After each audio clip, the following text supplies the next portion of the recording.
And Gino. Gino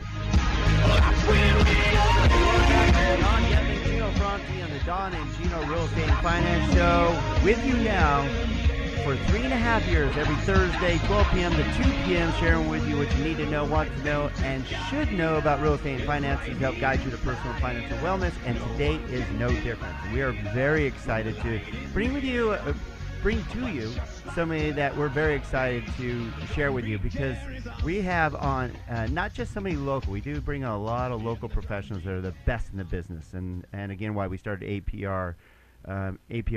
But today we have, back by popular demand, Mr. Elliot Eisenberg, PhD, who's a nationally acclaimed economist and speaker specializing in making the minutia of economics understandable, fun, and why we have him back on the show today. Elliot, you with us today? I am here. I'm here, guys, and delighted to be on. Thank you. Woohoo! Elliot, thanks for coming back on the show, buddy. It's great to be back. Very cool. You've been a busy guy. I see your name everywhere now. I mean, you are now on all kinds of in our industry, which is kind of cool, in the mortgage and real estate industry, which is perfect for our show, being a real estate and finance show.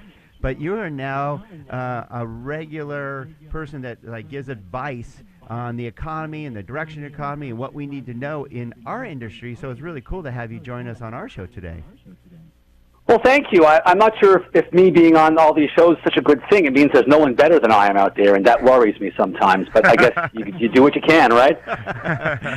We say that all the time, Elliot. We can appreciate it. We say, I don't know if the station even knows that we have our own custom studio now. So if you go online to donandgino.com and click on the Listen and Chat Live button, you'll see our brand new studio that's all set up.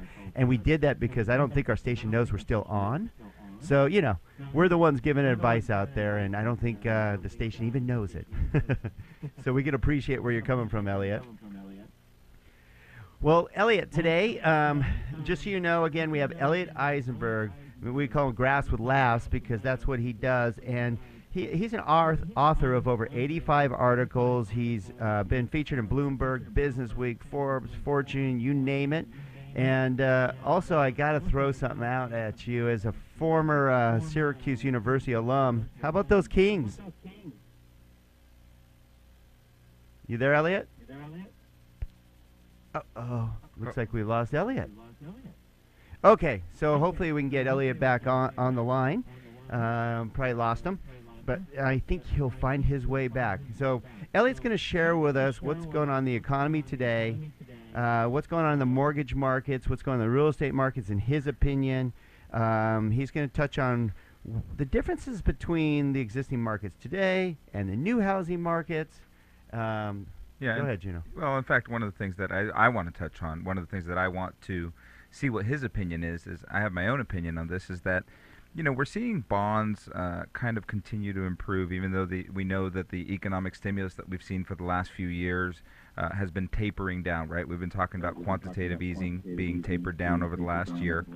And so I'm interested to see Yeah. Oh, he's back. He's back. You can hear us, Elliot? Sorry, guys. No problem. Yeah. Do you have to take an important call from the president? There you go. Don't I wish it? That's right. That's right. It was from Janet Yellen. Come on, man. It's Janet Yellen, man. Forget Obama. Okay, because Obama needs your help even more than Janet, though. Yeah, I think you're right. I think you're right. We won't go there, though. That's a whole nother show. That's a political show. Let's skip that.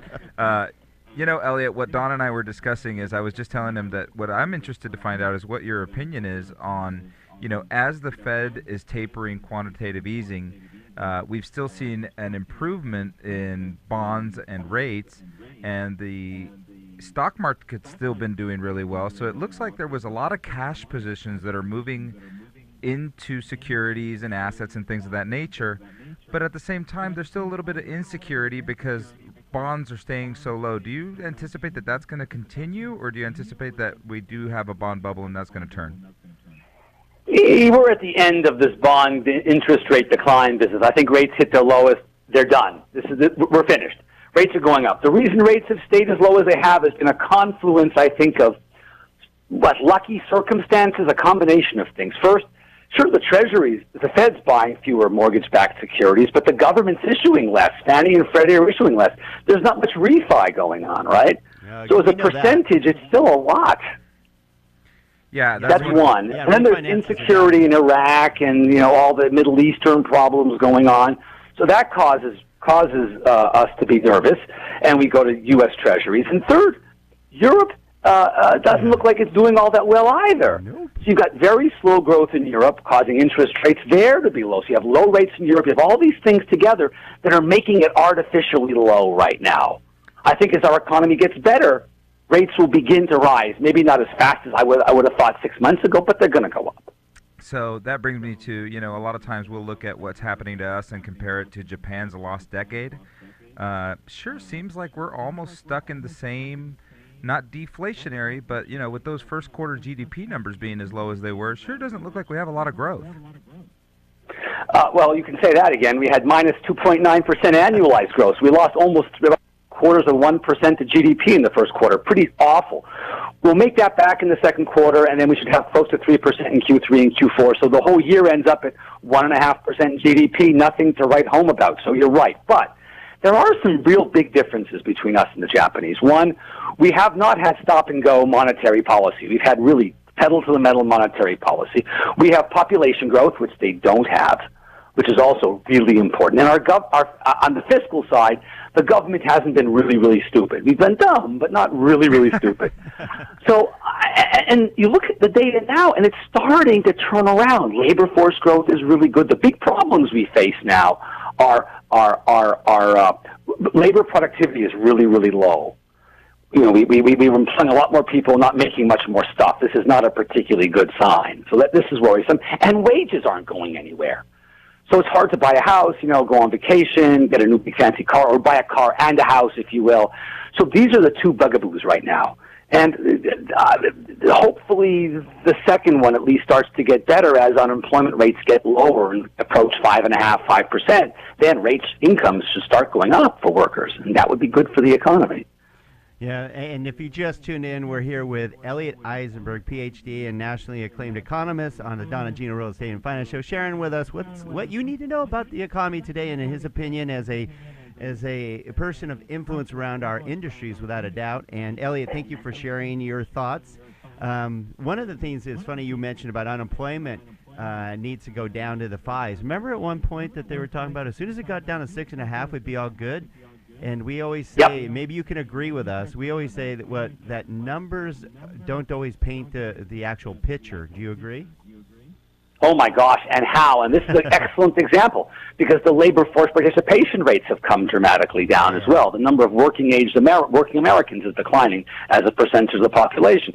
And so this unemployment number really isn't picking up what it used to pick up. It's measured the same way, but it's not picking up. And this is a big question the Fed's got right now. One of the ones they're really wrestling with is how much more slack is there in the labor market. There are the folks who are looking for jobs who haven't been successful. There are folks working part-time who'd like to work full-time. There are folks who left the labor force entirely who might come back if they thought they had a reasonable shot at getting a job without hunting for 2 years.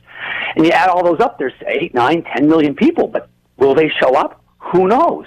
If they show up, we can go a long ways before there's wage inflation. If none of them come, we're almost at the end of the road. So it's a big gamble. Yellen really is convinced that there's a lot more slack in the labor market, and I think she's prepared to find out and test that and allow inflation to get a little bit higher than 2% before she starts reining things in. Well, and if we look at that, I think it's, even though they want to keep it at 2%, I think we can stay in the 3, 4, 5 and still not really have any fear of hyperinflation or anything of that nature. So I think we can let that run for a little bit and not be completely afraid of inflation, right? You're right. They won't let it get to 4%. That would be, I think, a calamity as far as the central banking world is concerned. But, if they get to 2.5, 2 3/4, I think this would not cause them massive amounts of heartache. Some of the members of the Fed want to be quicker and be more aggressive in raising rates, but Yellen certainly is not one of those, and she's the chair, and Fisher, the vice chair, also is not one to force rates up quickly either. So yeah, it'll get up. 1 minute. There's no question about it. No question. All right. Well, Elliot, we got about a minute before our next break, and we're stoked to have you here for our next segment as well, because I'd love to hear from your opinion, because a lot of our listeners pay attention to our crystal ball that we have here on our table about where we think rates are going, house prices, and all that good stuff. And one of the things that with QE and QE3, I should say, disappearing is that Right. at the end of QE1 and QE2, we had corrections in the stock market. So when we come back, do you mind sharing us what your opinion is once we end QE3, possibly in October? Happy to do it. All right. You got it. We Sure. will be back with Elliot Eisenberg, PhD, nationally acclaimed economist, when we come back to the Don and Gino Real Estate and Finance Show on your hometown station, AM 1220 KHTS. Don't go away. Good stuff.